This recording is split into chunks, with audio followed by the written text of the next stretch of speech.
Hello friends, welcome to my YouTube channel. আগের ভিডিওতে আমি দেখিয়েছিলাম কীভাবে ইউনিট সেট আপ করা যায়। তো চলো আজকের ভিডিওতে ডাইমেনশন সেট আপ কীভাবে করা যায় সেটা দেখানো যাক। তো চলো ভিডিওটি শুরু করা যাক।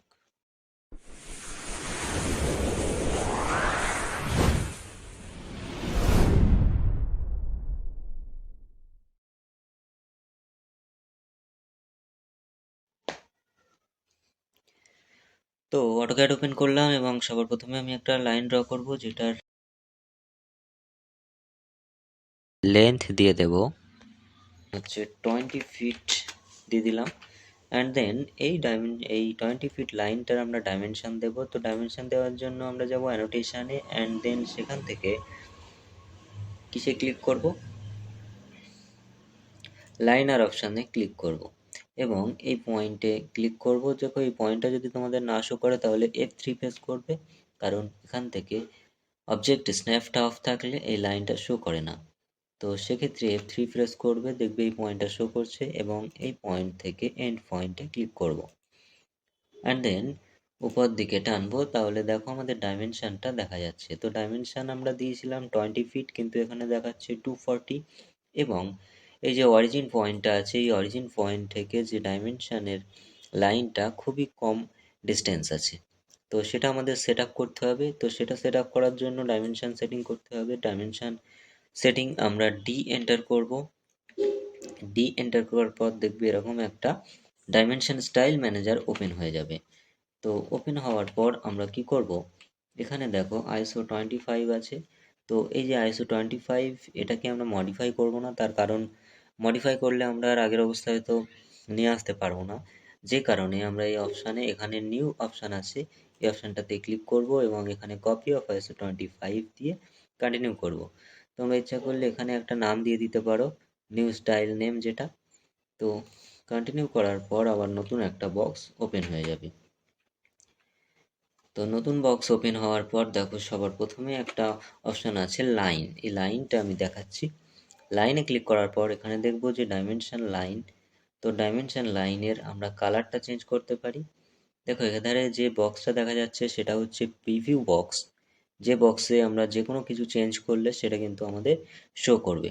যেমনটা আমি দেখাচ্ছি, লাইনের কালারটা আমি চেঞ্জ করছি, ইয়েলো করছি, তাহলে দেখো ডাইমেনশন লাইনের যে কালারটা সেটা কিন্তু চেঞ্জ হয়েছে। এখানে আছে লাইন টাইপ, যেটা হচ্ছে আমরা কন্টিনিউয়াস লাইন রাখবো নাকি হিডেন লাইন রাখবো, যে কোনো লাইন আমরা রাখতে পারি। তো সেটা সাধারণত দরকার হয় না, অ্যাডভান্স লেভেলের ক্ষেত্রে সেগুলো জানতে হয়। যারা নতুন শিখছো তাদের এটা দরকার হবে না। তো লাইন ওয়েট, এখান থেকে লাইনের থিকনেস যেটা সেটা আমরা বাড়াতে পারি। তো এগুলো আমি এখন আর দেখাচ্ছি না। এক্সটেনশন লাইন যেটা, সেটার কালার আমরা এখান থেকে চেঞ্জ করতে পারি। যেমনটা দেখো এই যেটা ওকে বলে এক্সটেনশন লাইন।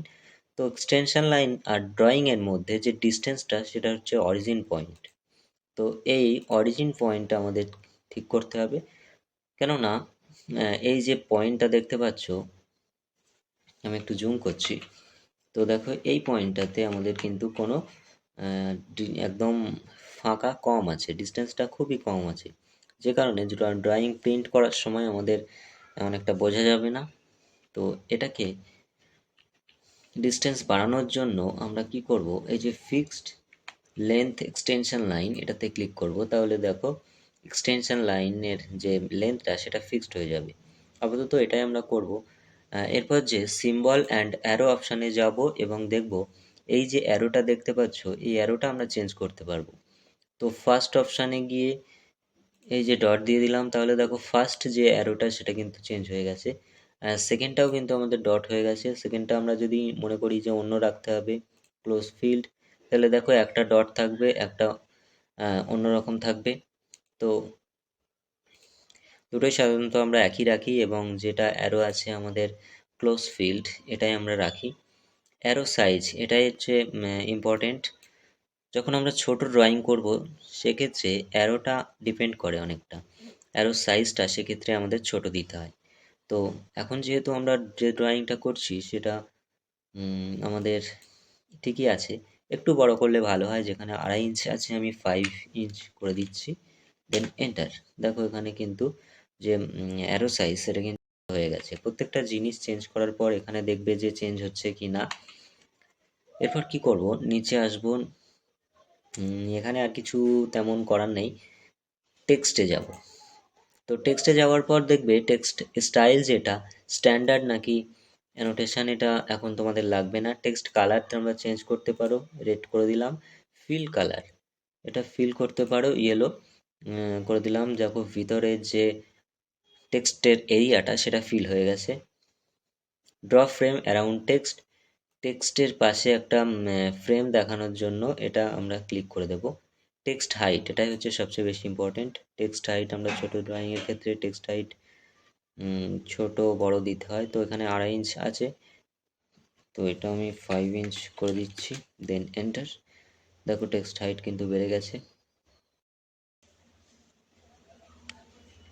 তো এখানে টেক্সট প্লেসমেন্ট একটা অপশান আছে, যেটা আমাদের টেক্সটের প্লেসমেন্টটাকে চেঞ্জ করা যায়। অ্যাবাভ মানে লাইনের উপরে আমাদের টেক্সটটা আছে, আমরা ইচ্ছা করলে এটা সেন্টারে নিতে পারি।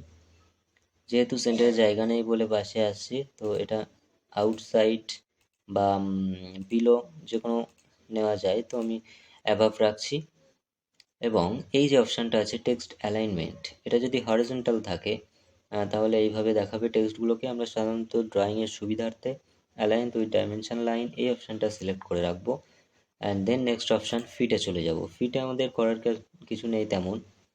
তারপর প্রাইমারি ইউনিটে যেতে হবে।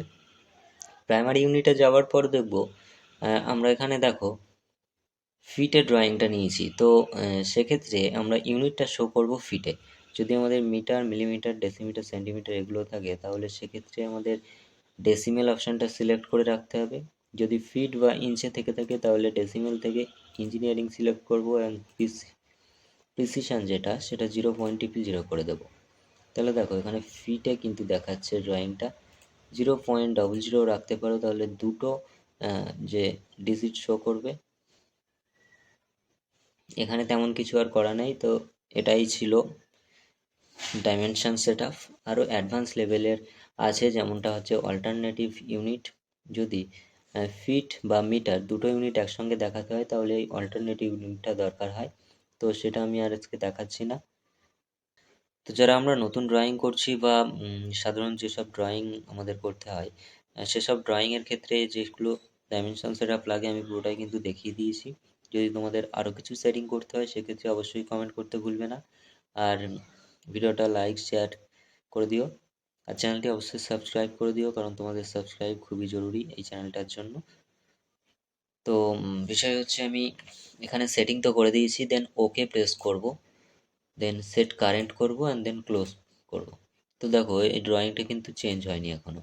তো এটাকে সিলেক্ট করব, অ্যানোটেশানে যাব, এবং এখান থেকে কপি অফ আইএসও 25-এ সিলেক্ট করব। ওকে, তো দেখো 20 ফিট দেখাচ্ছে এটা। তো পুরোটা কমপ্লিট হয়ে গেছে। তো ভিডিওটা এই পর্যন্তই। অবশ্যই ভিডিওটা ভালো লাগলে সাবস্ক্রাইব করে দিও।